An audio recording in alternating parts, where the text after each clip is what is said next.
चलिए आज मैं आपको एक बहुत इंटरेस्टिंग फैक्ट बताता हूँ। जब ब्रिटिशर्स इंडिया के ऊपर आगे रूल करने लगे उस वक्त आपको पता है इंडिया का पॉपुलेशन कितना था? 25 करोड़ के आसपास। और आपको पता है कितने ब्रिटिशर्स आके इंडिया पे रूल कर रहे थे? 1 लाख से भी कम। Can you imagine? 1 लाख से कम लोग जो इंडिया से 12,000 किलोमीटर दूर से आए थे वो आके 25 करोड़ इंडियंस पे रूल करने लगे। क्यों हुआ ऐसा? कैसे इन्वेडर्स अफगानिस्तान जैसे अनसिविलाइज जगह से उठ के दुनिया के one of the largest civilization पे आके कब्जा कर लेता है? और ऐसे वेव्स ऑफ अटैक होते हैं। अब्दाली आता है, मोहम्मद गोरी आता है, गजनी आता है, तैमूर आता है, बाबर आता है और इनको कोई रोक नहीं पाता है। वो आके यहाँ पे आपके मंदिरों को तोड़ते हैं, आपके लोगों को मारते हैं, आपके औरतों का रेप करते हैं, आपके कॉलेजेस बर्न कर देते हैं, आपका संपत्ति तो लेके जाते ही हैं, अपना आइडियोलॉजी यहाँ छोड़ के जाते हैं और आपको हमेशा के लिए मेंटली गुलाम बना के चले जाते हैं। क्यों हुआ ऐसा? क्यों हमारे एंसेस्टर्स ने ऐसा होने दिया? I blame all this to diversity. कितना प्यारा लगता है ना जब कोई कहता है India is unity in diversity. कितना इस चीज को ग्लोरीफाई किया जाता है ना, लेकिन जैसे ही आप प्रैक्टिकल होकर रियलिटी को देखते हो तो आपको एक शॉक लगता है। आप सोचते हो कि ये सुनने में बस अच्छा लगता है, रियलिटी में तो ये हमारे देश के लिए एक बहुत बड़ा बोझ बन के रह गया है। होते होंगे इसके कुछ एक एडवांटेजेस, बट अगर मैं एक लंबे टाइम फ्रेम पे देखूं सिविलाइजेशनल पर्सपेक्टिव से तो ये एक बर्डन होता है।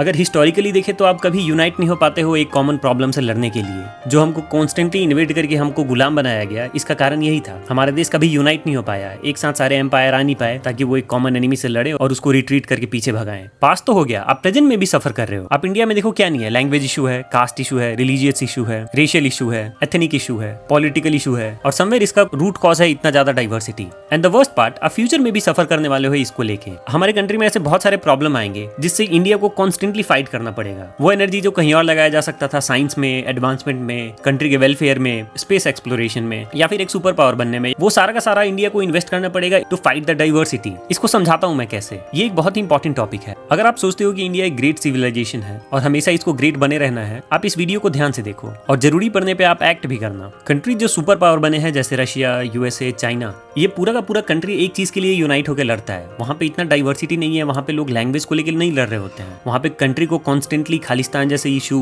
नॉर्थ ईस्ट इंसर्जेंसी जैसे इशू, द्रविडियन आइडियोलॉजी, नक्सल, कास्ट इशू, रिलीजियस इशू, इन सब से नहीं लड़ना होता है। जब एक सोसाइटी में हार्मनी होता है तो वो हायर परस्यूट की तरफ ध्यान देता है। तब वो सोचता है कि नहीं, मैं मून पे जाऊंगा, मैं एक सुपर पावर बनूंगा और यूनाइट होकर लड़ूंगा। आप जापान जैसे कंट्री को देखोगे कैसे वो पीसफुली रहते हैं। वहाँ पे कोई कास्ट इशू नहीं है, वहाँ पे रिलीजन का बकवास नहीं चल रहा है। इससे कंट्री यूनाइटेड तो रहता ही है, वो एक कॉमन कॉज को लेके फाइट भी करता है और वो एक सिविलाइजेशन के पीक को अचीव भी करते हैं। बट हमारा कंट्री जो ऐसे फ्रैगमेंट्स में डिवाइडेड रहता है और इसको ग्लोरीफाई करके बताया जाता है कि यूनिटी इन डाइवर्सिटी है, तो इससे हमारा कंट्री कभी अपने पीक को नहीं पहुंच पाएगा। शायद आप इस बात की इंटेंसिटी को नहीं समझ पा रहे हो, बट आप ऐसे इमेजिन करो कि आप नॉर्थ ईस्ट के एक आदमी हो, वहाँ पे जॉब अपॉर्चुनिटी नहीं है और आप इंडिया में दूसरे जगह जाना चाहते हो to get better earning opportunity. But वो जैसे ही दूसरे सिटीज में जाता है उसको ऐसा ग्रेव डिस्क्रिमिनेशन फेस करने को मिलता है। उसको क्या नहीं बोला जाता है, उसको चिंकी बोला जाता है, उसको मोमो बोला जाता है, उसको चाइनीज तक बोला जाता है। इसका रिसेंट केस आपने देखा होगा कैसे उत्तराखंड में एंजल चकमा नाम के आदमी को मार दिया गया था। He was just 24 year old man. Delhi का कोई बंदा है, वो नया नया थार खरीदा है, उस थार के पीछे अपना लिखवा लिया है जाट, राजपूत, ब्राह्मण,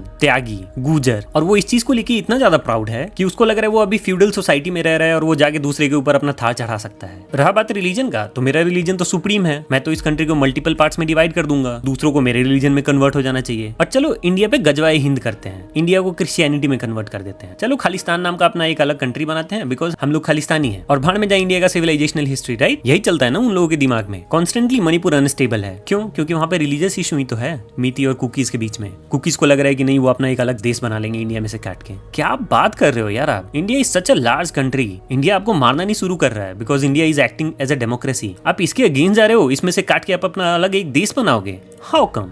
क्या जरूरत होता है इतने ज्यादा पॉलिटिकल पार्टीज का जो कभी एक स्टेबल गवर्नमेंट नहीं फॉर्म होने दे रहे हैं, जो कंट्री को एक यूनिफाइड आइडिया पे मूव नहीं करने दे रहे हैं? हर किसी का आइडियोलॉजी अलग है। सीपीआई चाइना जैसा कंट्री बनाना चाहता है, कांग्रेस का अलग आइडियोलॉजी है, बीजेपी का अलग आइडियोलॉजी है, आम आदमी पार्टी का अलग आइडियोलॉजी है। हर कोई देश को अलग दिशा में ले जाना चाहता है, सब ज्यादा से ज्यादा रिजर्वेशन देना चाहते हैं, सब ज्यादा से ज्यादा फ्री भी देना चाहते हैं। कंट्री ऐसे सर्वाइव नहीं करता है और इन सब का core issue I think is diversity. Political parties को तो पावर से मतलब है, तो वो लोगों को डिवाइड करेंगे ही। उनको बोलेंगे कि मैं आपके रिलीजन के लिए ज्यादा अच्छा करूंगा, आप मुझे वोट दो। मैं आपके कास्ट को ज्यादा रिजर्वेशन दूंगा, आप मुझे वोट दो। मैं इस कम्युनिटी को बहुत सारा फ्री भी दूंगा, आपको फ्री का घर दूंगा, आप मुझे वोट दो। तो आपकी इस डाइवर्सिटी को यूज किया गया था पास्ट में, अभी भी यूज किया जा रहा है और फ्यूचर में तो ऑब्वियसली यूज किया ही जाएगा। सिर्फ आपके पॉलिटिकल पार्टीज नहीं, आप दूसरे कंट्रीज भी आपको यूज करेंगे।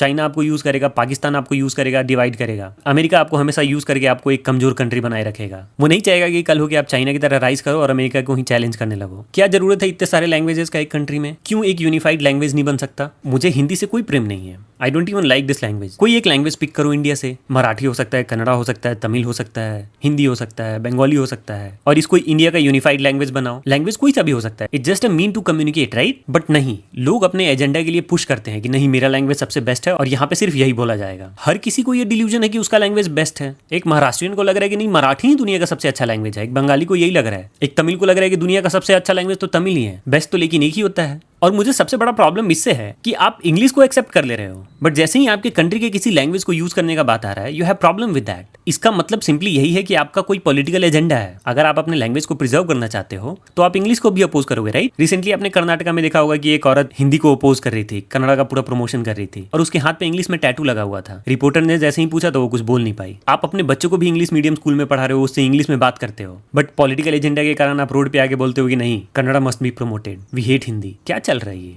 As a sovereign country, a country must fight these germs जो देश को इंटरनली डिवाइड करके रखते हैं। As a unified country, India must fight caste system. Country को यूनिफाई होकर इस कास्ट सिस्टम को एबोलिश करना पड़ेगा। पास्ट में इस कंट्री ने बहुत झेला है कास्ट इशू के कारण। प्रेजेंट में कितने डिवाइड है इस कास्ट सिस्टम के कारण आप देख ही सकते हो, और फ्यूचर में भी इसको यूज करके आपके देश को बांटा जाएगा। तो आप इंसेंटिवाइज करो लोगों को इस कास्ट सिस्टम को छोड़ने के लिए, उनको पनिश करो व्हेन नीडेड। और सबसे जरूरी है लोगों के माइंडसेट को चेंज करना, ये बताना कि ये खोखला निकम्मा आदमी ही अपने कास्ट में प्राइड लेता है। आपका क्या योगदान है उस कास्ट में पैदा होने के लिए? आदमी को प्राउड सिर्फ अपने कर्मों पे लेना चाहिए। अगर आपने कुछ अच्छा करके कुछ पाया है उस पे आप प्राइड ले रहे हो तो ये समझने वाला कोई बात हुआ। आप एक जाट घर में, एक राजपूत घर में या फिर ब्राह्मण खानदान में पैदा हो रहे हो, इसमें आपका क्या कंट्रीब्यूशन है? इस देश को एसिमिलेट होना पड़ेगा। हमारा देश रेशियली डाइवर्स है। अगर यहाँ पे नीग्रो लोग हैं, द्रविडियंस हैं, नॉर्थ इंडियंस हैं, नॉर्थ ईस्ट के लोग हैं, ये एकदम अलग दिखते हैं। इसका मतलब ये नहीं कि इनसे डिस्क्रिमिनेट किया जाए। गवर्नमेंट को ऐसे इनिशिएटिव्स लेने चाहिए जिसमें लोगों को अर्ली ये सिखाया जाए कि it's good to be racially diverse. और ये racism most of the time वो लोग करते हैं जो किसी फॉल्स प्राइड में जी रहे होते हैं। ये इतने सारे जो आइडियोलॉजिकल डिफरेंसेस हैं, कोई कम्युनिस्ट बना बैठा है, कोई नक्सलाइट बना बैठा है, किसी को हाईली सेक्युलर बनना है, किसी को एक्सट्रीम राइट विंग जाना है, ऐसे कोई सिविलाइजेशन फंक्शन नहीं करता है। खासकर हमारा कंट्री जो इतना डाइवर्स है, ऐसे आप एक्सट्रीम होकर एक कंट्री को फंक्शन नहीं करा सकते।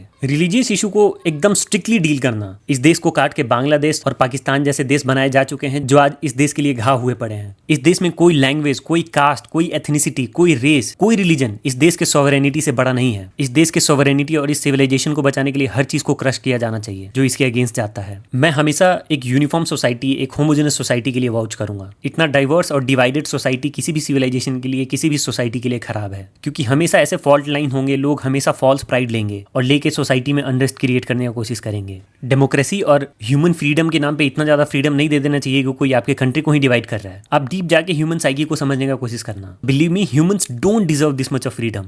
अब देखो हमारे कंट्री में मोस्ट ऑफ द प्रॉब्लम्स का यही कारण है। जब बिहार जैसे स्टेट में वोट मांगा ही जाता है कास्ट सिस्टम के बेसिस पे, आप सर्टन कास्ट इक्वेशन बना लो तो आपका गवर्नमेंट बन जाएगा बिहार में। तो जब कोई पार्टी कास्ट सिस्टम पे ही जीत के आ रहा है तो वो डेवलपमेंट क्यों करेगा? उसको पता है कि मैं नेक्स्ट इलेक्शन में भी कास्ट इक्वेशन बना लूंगा और मैं जीत जाऊंगा, तो डेवलपमेंट का जरूरत ही नहीं है। हमारा समाज इतना बटा हुआ है, लोग गाड़ी चलाते हुए गड्ढे में गिर के मर जाते हैं, बट ये कोई बड़ा इशू नहीं बनता है। लोग यूनाइट होकर लड़ते ही नहीं है, हर कोई डिवाइडेड है। कोई सोच रहा है कि मैं तो आम आदमी पार्टी का समर्थक हूँ, कोई ये बोल के निकल ले रहा है कि कांग्रेस का गलती है, 70 साल से उसने बर्बाद किया है। कोई ये सोच रहा है कि नहीं ये बीजेपी का गलती है, मैं क्या ही कर सकता हूँ। और इस डिवाइड के चक्कर में कोई यूनाइट होकर फाइट ही नहीं कर रहा है। इस देश का कितना बुरा हाल हुआ पड़ा है, कितना पॉल्यूशन है, कितने रोड पे गड्ढे हैं, देश में यूनिटी नहीं है। So believe me, we don't deserve this much of diversity and difference. हमको यूनाइट होना पड़ेगा एज अ कंट्री, तभी हम लोग एक होकर किसी बड़े कॉज के लिए लड़ पाएंगे। So thanks for watching. आप इस टॉपिक पे जरूर सोचना और प्लीज एक्ट भी करना।